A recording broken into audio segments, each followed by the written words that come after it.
നിങ്ങളും ഇതുപോലെ ഫോണിൽ നോക്കിക്കൊണ്ടാണോ ഭക്ഷണം കഴിക്കാറ്? ഭക്ഷണം കഴിക്കുമ്പോൾ ഭക്ഷണം കഴിക്കുന്നതിൽ മാത്രം ശ്രദ്ധിക്കുക. നമ്മൾ മനസ്സിലാക്കണം, digestion starts at mouth.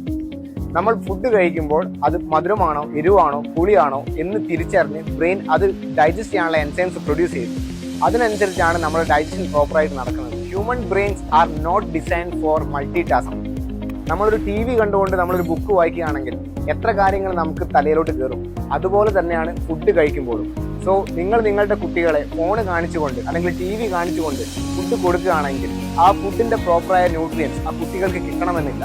So ഇന്നു മുതൽ ഫുഡ് കഴിക്കുമ്പോൾ ഫുഡ് മാത്രം കഴിക്കുക, അതിൽ മാത്രം ശ്രദ്ധിക്കുക. So what to eat, when to eat, how to eat, ഈ കാര്യങ്ങളെക്കുറിച്ച് കൂടുതൽ അറിയണമെങ്കിൽ ഡിസൈപ്പിൾ ആപ്ലിക്കേഷൻ ഉടൻ ഡൗൺലോഡ് ചെയ്യുക.